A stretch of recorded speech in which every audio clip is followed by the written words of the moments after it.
Hello বন্ধুরা, তোমরা সবাই কেমন আছো? আমি অনুরাধা আবারও এসে গেছি একটা টিফিন নিয়ে। আজকে বানাবো ক্রিস্পি কর্ন। তার জন্য এই সুইট কর্নগুলো নিয়েছি, এগুলো কাঁচা। আমি এগুলোকে সিদ্ধ করে নেব।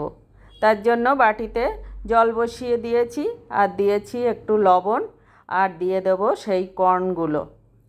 দিয়ে এগুলোকে সিদ্ধ হতে দেব। 3-4 মিনিট ধরে ফুটিয়ে নিয়েছি। দেখো কর্নগুলো সিদ্ধ হয়ে গেছে, উপরে সব ভেসে উঠেছে। এবারে জল ঝরিয়ে নেব।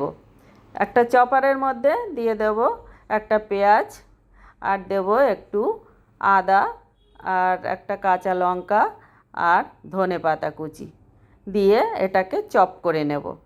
দেখো এবার কর্নগুলো জল ঝরিয়ে নিয়েছি, এর মধ্যে দিয়ে দেব একটু লবণ। সিদ্ধর সময়ও লবণ দেওয়া আছে, অল্প দেব। আর দিয়ে দেব কর্নফ্লাওয়ার আর ময়দা দিয়ে এটাকে হাত দিয়ে মেখে নেব। আর মাঝে মাঝে একটু জলে ছিটে দিয়ে মাখতে হবে, যাতে ময়দার আর কর্নফ্লাওয়ারের কোটিংটা ভালো করে সেট হয়ে যায়। আবারও আরেকবার দিতে হবে, দিয়ে আবারও ময়দা কর্নফ্লাওয়ার দিয়ে আবারও একটু জল দিয়ে দিয়ে ভালো করে মেখে নিতে হবে, যাতে কোটিংটা ভালো করে হয়। এইভাবে 2-3 বার করে মেখে নিলেই রেডি হয়ে যাবে। এটাকে আমি 5 মিনিট রেখে দেবো সেট হওয়ার জন্য। কড়াইতে সাদা তেল গরম করতে দিয়েছি, একটু বেশি তেলে এগুলো ভাজতে হবে যাতে মুচমুচে হয়।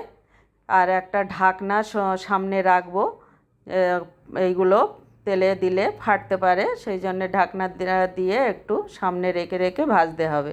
দেখো রেডি হয়ে গেছে। এবারে এগুলোকে তুলে নেব। আমার ভিডিওগুলো যদি ভালো লাগে লাইক শেয়ার কমেন্ট করে উৎসাহিত করো। দেখো এগুলো সব ভেজে নিয়েছি। এবারে এর মধ্যে দিয়ে দেব গোলমরিচের গুঁড়ো, আর দেব ভাজা ধনে, জিরে, শুকনো লঙ্কা, গরম মশলা দিয়ে এটাকে ভাজা আছে, সেই ভাজা মশলা দিয়ে দেবো। তোমাদের চাট মশলা থাকলে তোমরা চাট মশলা দিতে পারো, আমার নেই তাই দেয়া হয়নি। আর দেব লবণ, আগেও লবণ দেয়া আছে, অল্প করে দিতে হবে। আর দিয়ে দেব সেই চপ করে রাখা পেঁয়াজ, ধনেপাতা, লঙ্কা, আদার যে চপটা করে রেখেছিলাম সেটা। আর দেব একটু লেবুর রস দিয়ে এটাকে একটু মেখে নেব। দেখো ভালো করে মেখে নিয়েছি, আমার রেডি হয়ে গেছে ক্রিস্পি কর্ন।